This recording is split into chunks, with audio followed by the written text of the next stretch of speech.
হরে কৃষ্ণা, রাধে রাধে। সম্মানীয় দর্শক শ্রোতা বন্ধু, বাংলা আর বাঙালির জীবনের চৈত্র সংক্রান্তির তাৎপর্যই অন্যরকম। চৈত্র সংক্রান্তি আসলে বসন্তের বিদায়, গ্রীষ্মের সূচনা। গ্রীষ্ম মানে প্রচণ্ড তাপদাহ। গ্রাম বাংলার মাটির রস এবং জীবনের রসকর শুষে নিতে চায় প্রকৃতি। চৈত্র মাস মানেই মেলা আর উৎসবের ফুলঝুরি, আর নতুন বাংলা বর্ষ আসার প্রতীক্ষা। চৈত্র মাসের সবচেয়ে জনপ্রিয় দিনটি হলো চৈত্র সংক্রান্তি। এই দিনটিকে অবলম্বন করে বাংলার বুকে রয়েছে একাধিক লোকাচার এবং সামাজিক বিধি। আর এই চৈত্র সংক্রান্তির মধ্যে দিয়ে সামনে আসে বাংলার সমাজ জীবনের চালচিত্র এবং জনজীবন ও সংস্কৃতি। বাংলা বছরের শেষ দিন অর্থাৎ চৈত্র মাসের শেষ দিনকে বলা হয় চৈত্র সংক্রান্তি। হিন্দু শাস্ত্র ও লোকাচার অনুসারে এই দিনে স্নান, দান, ব্রত, উপবাস প্রভৃতি ক্রিয়াকর্মকে পুণ্যময় বলে মনে করা হয়। একসময় এই অঞ্চলে সবচেয়ে বেশি উৎসব হতো চৈত্র সংক্রান্তিতে। সংক্রান্তির দিন শিবের গাজন, চড়ক পূজা, তার আগের দিন নীল পূজা ইত্যাদি নানা রকম সব অনুষ্ঠানাদি হয়ে থাকে। সমুদ্র মন্থনকালে উত্থিত বিষ কণ্ঠে ধারণ করেন শিব নীলকণ্ঠ। তাই নীল পূজা, মায়েরা নীলের উপাস করেন সন্তানের মঙ্গল কামনা করে। শিব নীলকণ্ঠ জগতের সব বিষ পান করেও তিনি সত্য, সুন্দর, মঙ্গলময়। সে কোন কাল থেকে বাংলা জুড়ে চলে প্রবহমান লোক উৎসব। বাংলার গ্রামে গ্রামে এই উৎসব নিয়ে আসে নতুন বছরের আগমন বার্তা। চৈত্র সংক্রান্তির নামকরণ কিভাবে হলো? পুরাণে বলা হয় যে দক্ষ রাজাদের কন্যার নামে 27টি নক্ষত্রের নাম হয়েছিল। সেই কন্যাদের মধ্যে 2জন কন্যার নাম ছিল চিত্রা আর বিশাখা। সেখান থেকেই চৈত্র ও বৈশাখ এই নাম দুটি আসে। চৈত্র সংক্রান্তি উপলক্ষে বিভিন্ন এলাকায় নানা ধরনের অনুষ্ঠান হয়, তবে সেই সকল অনুষ্ঠানের পেছনে লুকিয়ে রয়েছে কিছু কারণ এবং সামাজিক ও ধর্মীয় বার্তা। সেই সকল অনুষ্ঠানগুলি কি কি, চলুন খুব সংক্ষেপে একটু দেখে নেওয়া যাক। চড়ক পূজা এবং মেলা। পুরাণ মতে কথিত আছে চৈত্র সংক্রান্তির পুণ্যলগ্নে শিব ও কালীর মিলন হয়েছিল। তাই এই দিন শৈব ভক্তরা ও শক্তি উপাসকরা শিব শক্তির উপাসনায় মাতেন। এটিকেই চড়ক পূজা বলা হয়। খেজুর ভাঙা। এই দিন সন্ন্যাসীরা শিব গৌরীর নৃত্য গীত সহকারে পূজার্চনা করেন। চড়ক পূজা অবধি তারা নিরামিষ খাদ্য ভক্ষণ করেন। পরে কাঁটাযুক্ত খেজুর গাছ থেকে খেজুর ভেঙে ভক্তদের মধ্যে বিলিয়ে দিতে থাকেন। কাঁটাযুক্ত খেজুর গাছ থেকে খেজুর ভেঙে ভক্তদের দেওয়ার অর্থ হলো কণ্টকময় সংসারের মধ্যে তারা যেন রস খুঁজে পায়। তাই যে সকল ভক্তরা প্রসাদ রূপে এই খেজুর পান তাদের জীবন আনন্দে ভরে উঠবে, এমনটাই বিশ্বাস করা হয়। এছাড়া আরও কিছু লোকাচার পালন করা হয়। শাকান্ন। কৃষকরা এদিন গ্রাম থেকে শাক কুড়িয়ে আনেন, নিজে হাতে সবজি, ডাল ইত্যাদি রান্না করে থাকেন।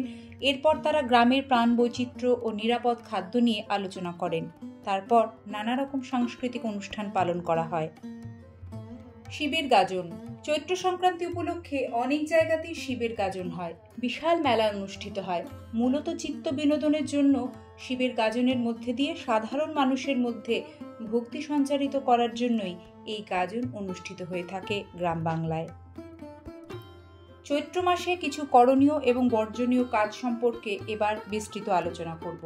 সারা বছর সুস্থ থাকতে গেলে, সুখী থাকতে গেলে চৈত্র সংক্রান্তিতে কি কি পালনীয় এবং কি কি খেতে হয়। শাস্ত্র অনুযায়ী বিভিন্ন তিথি অনুযায়ী বিভিন্ন খাদ্য গ্রহণের নিষেধ আছে। যেমন অষ্টমী, চতুর্দশী, পূর্ণিমা, অমাবস্যা ও সংক্রান্তিতে মাছ, মাংস, আমিষ খাওয়াটাই নিষিদ্ধ। ভাদ্র মাসে লাউ, মাঘ মাসে মূলো ও চৈত্র মাসে শিম খাওয়া নিষিদ্ধ। এছাড়াও বিভিন্ন তিথিতে বিভিন্ন খাদ্যদ্রব্যের নিষেধ আছে। আসলে ভিন্ন ভিন্ন তিথিতে চন্দ্রের আকর্ষণে আমাদের শরীরে বিভিন্ন রসের তারতম্য ঘটে। সেই রসের সঙ্গে যে খাবারের রস মিলে শরীরের অনিষ্ট হতে পারে, সেই সকল খাবারই এই সকল তিথিতে নিষিদ্ধ। বিভিন্ন তিথিতে শরীরের এই তারতম্য বুঝতে না পারলেও অমাবস্যা ও পূর্ণিমা তিথিতে তা কিন্তু বেশ বুঝতে পারা যায়। শরীরে কাটা ছেঁড়া, ব্যথা বা অন্য যে কোনো অসুখ থাকলে তা খুব কঠিন আমাদের জ্বালা যন্ত্রণা দেয়। এর মধ্যেও কিন্তু আমাদের সুস্থ থাকতে হবে এবং সে কারণেই প্রাজ্ঞ পণ্ডিতেরা যে শাস্ত্রজ্ঞ বিধান দেন, সে বিধান আমাদের পালনীয় কর্তব্য। এতে আখেরে লাভ আমাদেরই। সারাটা বছর সুস্থ থাকতে যে খাদ্যদ্রব্যগুলো চৈত্র সংক্রান্তিতে খেলে সুফলদায়ী হতে পারে সেগুলো হলো, চৈত্র সংক্রান্তিতে তেতো খেতে হয়, তাহলে সারা বছর সুস্থ থাকবেন। অনেক হিন্দু নারী এই দিন ব্রত পালন করেন। এ সময় আমিষ কিন্তু সকলের জন্যই বর্জনীয়। খাবারের তালিকায় শাক সবজি সহ 7 রকমের তেতো খাবার থাকবে। 7, হ্যাঁ ঠিক শুনেছেন, 7 রকমের তেতো খাওয়ার, এটাই কিন্তু লোকাচার। চৈত্র সংক্রান্তির আরও কিছু ঐতিহ্যবাহী খাবার নিয়ে এবার আলোচনা করছি। চৈত্র সংক্রান্তির দিনে তেতোর পাশাপাশি টক ডাল খাওয়ারও কিন্তু লোকাচার চলে আসছে। আর সেই টক ডাল মূলত তৈরি করা হয় কাঁচা আম দিয়ে, যেটা আম ডাল। মনে করা হয়ে থাকে এই দিনে টক ডাল খেলে শরীরে রোগ প্রতিরোধ ক্ষমতা অনেকটাই বৃদ্ধি পায়। নিম পাতা ও চাল ভেজে একসঙ্গে খাওয়া চৈত্র সংক্রান্তির একটি পুরনো ধারা। অনেকেরই ধারণা এই খাবার খেলে সারা বছর সুস্থ নিরোগ থাকা সম্ভব। এই দিনে কিন্তু সজনে ডাঁটা দিয়ে চচ্চড়ি তৈরি করে খাওয়ারও যে প্রচলন রয়েছে সেটা কিন্তু অত্যন্ত বিজ্ঞানসম্মত, কারণ আমরা সকলেই সজনের মহা ঔষধি গুণ সম্পর্কে ইতিমধ্যেই অবগত। কাঁঠালের তরকারি, কাঁচা কাঁঠালকে এঁচোড় বলা হয়। চৈত্র সংক্রান্তির আরেকটি উল্লেখযোগ্য খাবার কাঁঠালের এই তরকারি। কাঁচা কাঁঠালের নানা অংশ দিয়ে নিরামিষভাবে এই তরকারি রান্না করা হয়। এই দিন যেহেতু অনেকে ব্রত পালন করেন, সে কারণে নিরামিষ তরকারিও রান্না করা হয়। বিভিন্ন শাক তার মধ্যে অন্যতম জায়গা করে রাখে। গিমা শাক, চৈত্র সংক্রান্তিতে গৃহিণীরা গিমা শাক ও বেগুন দিয়ে তরকারি রান্না করেন। এসব তরকারি খেতে দেওয়া হয় ব্রত পালনকারী নারীদের সহ বাড়ির সকলকেই। তেতো ডাল ছাড়া চৈত্র সংক্রান্তির যে রান্নাবাড়ি বা পদ একেবারেই অসম্পূর্ণ, এটি অবশ্যই করে খেতেই হবে। নারকেল নাড়ু, হ্যাঁ ঠিক শুনেছেন, চৈত্র সংক্রান্তিতে কিন্তু অনেক বাড়িতেই নারকেল নাড়ু বানানো একদমই আবশ্যিক একটি নিয়ম, এবং এটা অতিথি আপ্যায়নের সাথে সাথে নিজেদের বাড়ির লোকেদের জন্য বানানো হয়। নকশি পিঠা বানানোরও কিন্তু প্রচলন আছে। আরেকটা জিনিস যেটা ছাড়া চৈত্র সংক্রান্তি একেবারেই অসম্পূর্ণ, সেটি হলো ছাতু। তবে এক্ষেত্রে জবের ছাতু খাওয়াটা কিন্তু একেবারে বিধানে রয়েছে, এবং জবের ছাতু খেলে পেট ঠান্ডা থাকে। চৈত্র সংক্রান্তির পরেই গোটা বৈশাখ মাস জুড়ে গ্রীষ্মের যে দাবদাহ, বৈশাখ জ্যৈষ্ঠ, তারপর শুধু গরমই চলবে। সেক্ষেত্রে জবের ছাতু আমাদের পেট ঠান্ডা রাখে। চৈত্র সংক্রান্তির দিন ভুল করেও করবেন না এই কয়েকটি কাজ, তাহলে সারাটা বছর কষ্ট পেতে হবে। আসুন জেনে নিই কি সেই কাজগুলি। চৈত্র সংক্রান্তির দিন গুরুজনদের সাথে, বাড়ির প্রবীণ ব্যক্তিদের সাথে কারোর সাথেই খারাপ ব্যবহার করবেন না। বছর শেষের দিন সকলের সঙ্গে ভালো ব্যবহার করুন, যাতে সকলের আশীর্বাদ আপনাদের নতুন বছরের পাথেও হয়। আমিষ একদমই খাওয়া যাবে না। আমিষ খাবার না খাওয়ার পেছনে যে কারণ শাস্ত্রজ্ঞরা বলেছেন তা পালনীয় আমাদের আসলে কর্তব্য। এই দিন সাত্ত্বিক খাবার গ্রহণ করে সেই নিরামিষ খাবার প্রস্তুত করে যদি ভগবানকে নিবেদন করে প্রসাদ রূপে গ্রহণ করা যায়, তাহলে ভগবানের প্রতি আনুগত্য যেমন প্রকাশ পায়, নিজের জীবনের ইতিবাচক ভাবনাও কিন্তু অনেকটা বেড়ে যায়। এই দিন আমাদের অলসতা ত্যাগ করা উচিত। চৈত্র সংক্রান্তির দিন সকালবেলায় শয্যা ত্যাগ করে, স্নান করে কোনো না কোনো কাজের মধ্যে দিয়ে নিজেকে ব্যস্ত রাখার চেষ্টা করাটা আমাদের পালনীয় কর্তব্য। বছরের শেষের এই দিনটি অলসতা ত্যাগ করে পালন করলে বছরের শুরুটি ভালোই হবে বলে মনে করা হয়। এই দিনে কাউকে খালি হাতে ফেরাবেন না। চৈত্র সংক্রান্তির দিন আপনার বাড়িতে যদি কেউ আসে, তাহলে তাকে কখনোই খালি হাতে ফেরানো ঠিক হবে না। সাধ্যমতো তাকে দান করলে নিজেরই ভালো। যদি কিছু না পান, তাহলে নিদেন পক্ষে মিষ্টি মুখ করিয়ে তারপর বিদায় দিন। এমনটা বলা হয় যে চৈত্র সংক্রান্তির দিন কোনো মানুষকে খালি হাতে ফেরানো হলে ভগবান রুষ্ট হন, সংসারে অভাব হয়। এই দিনে কাউকে মনোকষ্ট দেবেন না। চৈত্র সংক্রান্তির দিন মাথা ঠান্ডা রাখুন, পারলে মৌন ব্রত অবলম্বন করুন।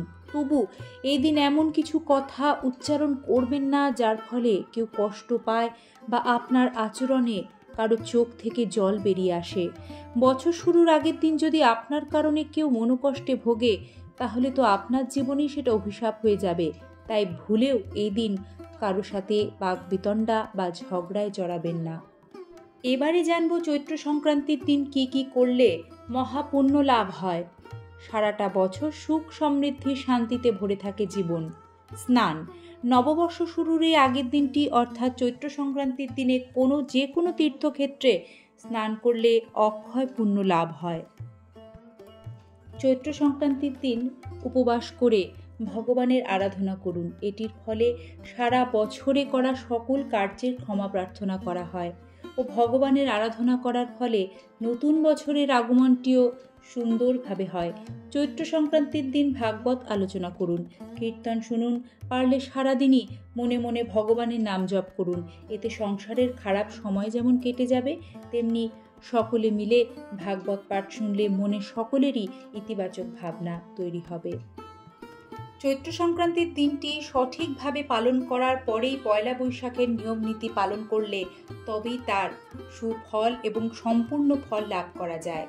পয়লা বৈশাখ বাঙালির নতুন বছর। এই দিনটি আমরা সকলে খুব আনন্দের মধ্যে দিয়ে কাটাতে চাই। আবার অনেকে মনে করেন যে এই দিন জীবনে শুভ কিছু ঘটলে গোটা বছরটি ভালো কাটবে। যদি বিগত বছরগুলিতে আপনার জীবনে খারাপ কিছু ঘটে থাকে, অর্থকষ্ট পেয়ে থাকেন, ঋণ থেকে থাকে, তবে পয়লা বৈশাখের দিন কিছু নিয়ম আগামী বছরটিকে খুব মঙ্গলময় ও শুভ করে তুলবে।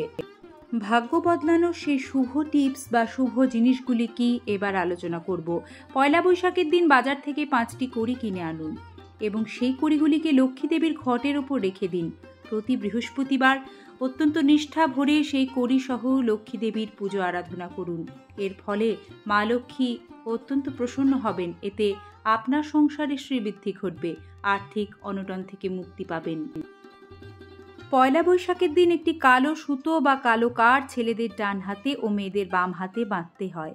এতে শুধু শত্রুর হাত থেকে মুক্তি লাভ হয় না, শনিদেবের কুপ্রভাবও অনেকটা কেটে যায় ও শারীরিক অসুস্থতা থাকলে তা ধীরে ধীরে দূরীভূত হয়। ঠিক এইভাবে হলুদ সুতো বাঁধলে দেবগুরু বৃহস্পতি গ্রহের প্রভাবে অত্যন্ত ভালো ফল কর্মজীবনে লাভ করা সম্ভব, যার ফলে আর্থিক উন্নতি অবশ্যম্ভাবী। পারলে এই দিন বাড়িতে আনুন ধনকুবেরের মূর্তি বা ধনকুবেরের যন্ত্র এবং তা সঠিকভাবে স্থাপন করুন ঠাকুরের আসনে। এতে জীবনে আর্থিক সমস্যা থেকে মুক্তি ও আর্থিক দিকে প্রচুর উন্নতি লক্ষ্য করতে পারবেন। পয়লা বৈশাখের দিনে লক্ষ্মী গণেশের মূর্তি ক্রয়কেও অত্যন্ত শুভ বলে ধরা হয়, তবে এক্ষেত্রে খেয়াল রাখতে হবে সিদ্ধিদাতা গণেশের সুর যেন বাঁদিকে থাকে, আর যা গৃহস্থের জন্য অত্যন্ত কল্যাণদায়ী। সম্মানীয় দর্শক শ্রোতা বন্ধু, ঈশ্বরের আশীর্বাদে আপনাদের সকলের জীবনে উন্নতি হোক। আজ এ পর্যন্তই।